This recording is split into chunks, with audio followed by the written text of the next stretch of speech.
아쿠아필을 정말 빡세게 합니다, 관리사가. 진짜 피지 하나 남지 않을 정도로 관리사가 엄청 열심히 아쿠아필을 해줘요. 그러면은 정말로 모공 안쪽까지 있는 피지들이 다 제거가 되죠. 근데 이제 그 상태에서 이제 집으로 가면 안 됩니다. 왜냐면은 블랙헤드 진짜 너무 스트레스인데 도대체 블랙헤드가 뭔가요? 블랙헤드는 우리가 육안상으로 봤을 때 특히 코에 많죠. 검게 점처럼 보이는데 이게 모낭에 피지가 분비된 것들이 노폐물이랑 엉켜가지고 그게 공기 중에서 산화가 되면 검게 변해서 보이는 현상입니다. 세수하고 나서 블랙헤드를 제거해도 될까요? 블랙헤드 같은 경우는 집에서 제거를 조심스럽게 하셔야 됩니다. 왜냐면 보통 세수하시고 나서 손으로 이렇게 짜는 분들 있잖아요. 끝까지 어떻게 이렇게 알갱이까지 뽑아내시려는 분들이 있거든요. 끝까지 뽑아내게 되면은 빵 뚫려가지고 일시적으로 깨끗해 보여가지고 기분은 좋은데 그 뽑아내는 행위 자체가 모낭에는 굉장히 큰 스트레스예요. 그래서 모낭에 염증이 생기게 돼요.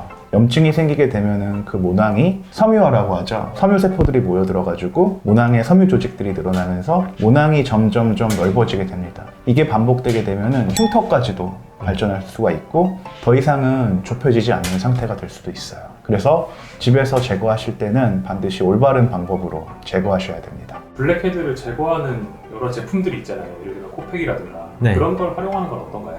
코팩을 이용을 하면은 이제 흡착되는 성질을 이용해서 제거하는 건데 너무 강하게 되면 피부에는 자극이 될 수는 있어요. 이제 블랙헤드를 뽑아내려고 흡착제랑 블랙헤드랑 붙어가지고 떨어져 나가는 건 좋은데 그 외의 부분은 피부랑 다 닿게 되거든요. 그게 자극이 너무 강하게 되면은 피부 컨디션은 절대 좋진 않아요. 집에서 잘 제거하는 방법은 어떤 게 있을까요?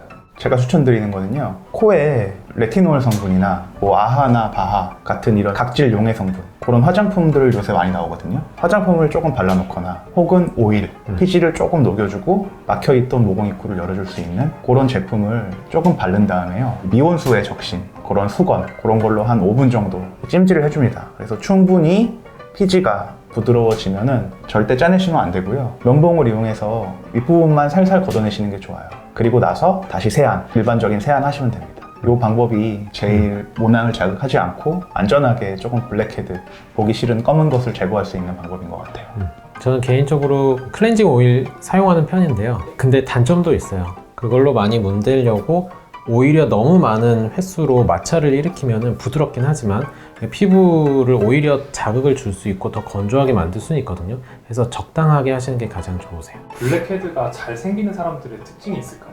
일단 블랙헤드가 잘생기는 사람들 같은 경우는 피지 분비량들이 많은 사람이죠.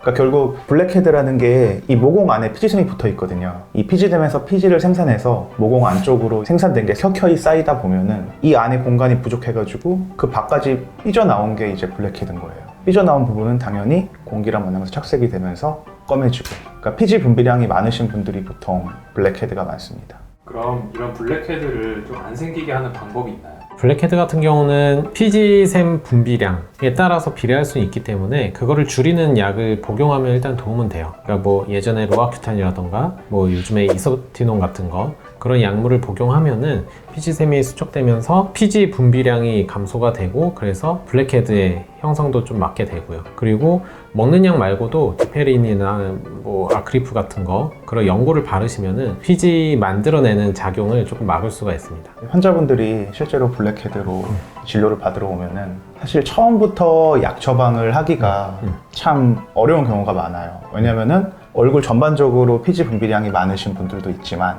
이런 경우는 사실 말씀하셨던 로아큐탄이나 혹은 이소티논 같은 걸 쓰게 되면은 기름기가 줄어들면서 얼굴이 이제 좋아지는데, 보통 이러신 분들 있잖아요. 왜 여기는 건조한데 코만 블랙헤드가 많거나 그러면 사실 다른 부분이 너무나 건조해지거든요. 약 복용을 하면은. 그런 분들한테는 어쩔 수 없이 국소 제제를 사용하는데 사실 잘 잡히지 않는 경우도 있어요. 그럴 때는 사실 관리나 부분적으로 하는 레이저 치료 혹은 니들 RF 치료, 포텐자, 뭐 시크릿 이런 것들이 있겠죠. 그런 걸 활용하기도 하는 편입니다. 그리고 관리적으로는 보통 어떻게 진행하냐면은 엑스로전이라고 해서 그거를 적신 솜 같은 거를 얹혀놔요. 그러면은 조금 딱딱하게 굳어져 있는 블랙헤드를 흐물흐물하게 만들고 그 다음에 아쿠아필로 좀 뽑아내는 역할을 하면은 좀 도움이 될 수 있을 것 같아요. 평소에 그러면은 블랙헤드 많으신 분들 왔을 때 레이저나 에너지 기반의 그런 장비들로 필살기 같은 게 있으세요? 블랙헤드 좋게 하는. 일단 피부 컨디션 봐야겠죠. 근데 일단은 관리 쪽으로 많이 권유를 하는 편이에요. 근데 어찌 보면 일시적인 효과라고 볼 수도 있거든요. 그래서 급한 불 끄는 거는 관리 쪽으로 가고 근본 개선을 원한다. 그러면 저도 포텐자 같은 거 하고 있어요. 그러면은 사실 아쿠아필에 대해서는 어떻게 생각하세요? 잘 해야지 좋은 관리인 것 같아요. 아쿠아필 하고 나서 피부가 더 자극돼가지고 트러블이 생기는 경우도 굉장히 많거든요. 그래서 젠틀하게 부드럽게 잘 하면은 좋은 관리라고 생각이 돼요.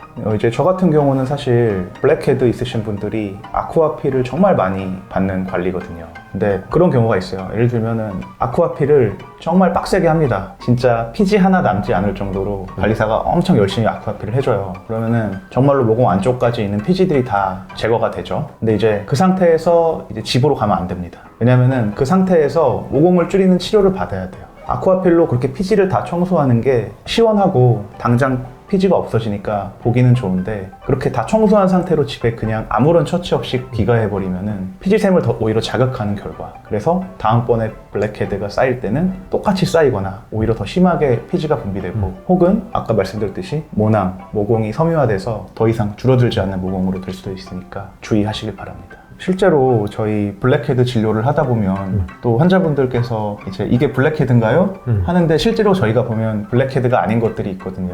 하나 소개해 주시면 또 뭐가 있을까요? 그나마 흔한 게 일단 까맣게 보여서 혼동을 일으키는 거잖아요. 그 구멍에 미세하게 털이 나 있는 경우가 있어요. 잘 보면 보이죠? 네, 잘 보면은 조금 솜털처럼 보여요. 근데 까만 솜털. 걔네들은 블랙헤드가 아니에요. 뭐 정확한 진단명은 가시털 정체증이라고 해가지고 거기에 이제 털들이 박혀 있는 거예요. 이런 거는 레이저 치료로 되게 심플하게 없앨 수 있어요. 털만 없애면 돼요. 그럼 바로 그냥 하얗게 보여요. 제모 치료를 하는 거죠. 네, 한마디로. 예. 간단하게 없앨 수 있는 건데 그거를 이제 블랙헤드로 오인하게 되면은 괜히 그거 짜고 맞아요. 예. 근데 또 짜면은 털이 나와요. 그래서 계속 짜는데 좋진 않죠. 그리고 또 이제 착각하시는 게 이마에 블랙헤드가 하나 있다, 가슴에 블랙헤드가 하나 있다, 이렇게 말씀하시는 경우는 잘 보면은 그건 블랙헤드가 아니고 이제 위너 확장 구멍이라는 질환일 수도 있어요. 블랙헤드는 모여가지고 있는 경우가 많거든요. 모공에 피지가 생긴 거기 때문에. 근데 이제 위너 확장 구멍 같은 경우는 보통 독립적으로 존재해요. 그리고 굉장히 깊이가 일반 모공에 비해서 깊기 때문에 가끔 이제 짜게 되면은 엄청 길쭉한 피지 같은 것이 나오는 게 이제 위너 확장 구멍인데 수술적인 제거가 답입니다. 레이저, 약 치료 이런 걸로는 잘 안 되고 수술적으로 주머니랑 같이 제거를 해야 돼요. 그래서 그런 질환도 감별할 수 있는 포인트가 될 것 같습니다. 그래서 오늘은 이제 블랙헤드에 대해서 조금 알아봤어요. 더 궁금한 점 있으시면 댓글 남겨주세요. 감사합니다. 감사합니다.